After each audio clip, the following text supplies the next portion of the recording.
పశ్చిమాసియాలో Iran, Israel మధ్య ఉద్రిక్తతలు పరాకాష్ఠకు చేరడంతో ప్రపంచ ఇంధన మార్కెట్ ఒక్కసారిగా అల్లాడిపోతోంది.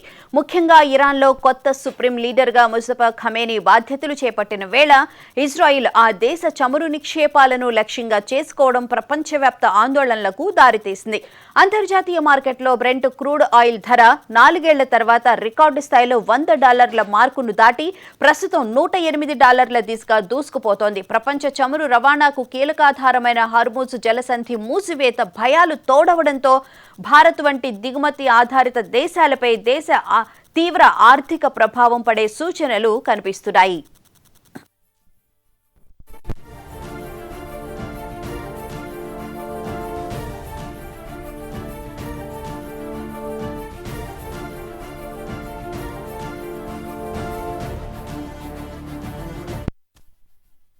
పశ్చిమాసియాలో యుద్ధం తీవ్రతరం కావడంతో అంతర్జాతీయ చమురు ధరల్లో పెను మార్పులు చోటు చేసుకున్నాయి. ఇరాన్ చమురు క్షేత్రాలపై దాడుల ప్రభావంతో బ్రెంట్ క్రూడ్ ధర ఏకంగా $108.65లకు చేరుకుంది. ప్రపంచ చమురు సరఫరాలో 20% వాటా ఉన్న హార్ముజ్ జలసంధి ప్రాంతంలో షిప్పింగ్ నిలిచిపోవడం మార్కెట్లను వణికిస్తోంది. ఇరాన్ కొత్త సుప్రీం లీడర్ ముస్తఫా ఖమేనీ బాధ్యతలు చేపట్టిన వెంటనే జరిగిన ఈ పరిణామాలు పశ్చిమ దేశాల ఆంక్షల నడుమ ఇంధన సరఫరాకు పెద్ద విఘాతం కలిగించాయి.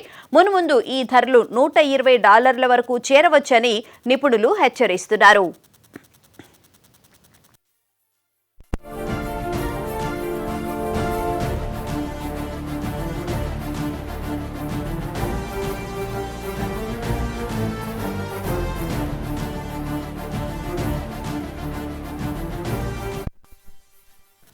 భారతదేశం తన చమురు అవసరాల్లో 85% దిగుమతులపైనే ఆధారపడుతోంది. క్రూడ్ ఆయిల్ ధరలో ప్రతి $10 పెరుగుదల భారత్ దిగుమతి బిల్లును దాదాపు $13 బిలియన్ మేర పెంచుతుందని అంచనా వేస్తున్నారు. ఇప్పటికే దేశీయంగా పెట్రోల్ ధర $110, డీజిల్ $90 వరకు ఉన్నాయి. అంతర్జాతీయ ధరల సెగ తగిలితే దేశంలో రవాణా ఖర్చులు పెరిగి నిత్యావసరాల ధరలు సామాన్యుడికి భారంగా మారనున్నాయి. రూపాయి విలువ పతనం కావడం, కరెంట్ అకౌంట్ లోటు పెరగడం వంటివి దేశ ఆర్థిక స్థిరత్వాన్ని దెబ్బతీసే అవకాశం ఉంది.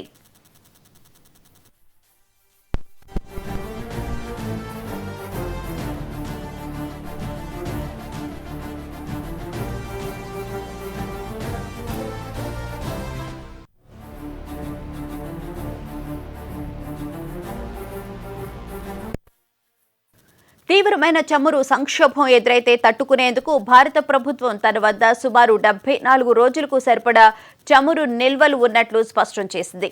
ఇందులో సుమారు 30 రోజుల నిల్వలు ఆన్షోర్ స్టోరేజ్ ట్యాంకుల్లో అందుబాటులో ఉండగా మిగిలినవి రవాణాలో ఉన్న ట్యాంకర్లలో ఉన్నాయి. యుద్ధం కారణంగా హార్ముజ్ మార్గం మూసుకుపోతే భారత్, రష్యా, పశ్చిమ ఆఫ్రికా దేశాల నుంచి ప్రత్యామ్నాయ మార్గాల ద్వారా చమురు సేకరణను ముమ్మరం చేస్తోంది. ప్రస్తుతానికి దేశీయంగా పెట్రోల్ ధరల పెంపు ఆలోచన లేదని కేంద్రం చెబుతున్నప్పటికీ అంతర్జాతీయ పరిస్థితులు క్లిష్టంగా మారితే అది తప్పనిసరి కావచ్చు.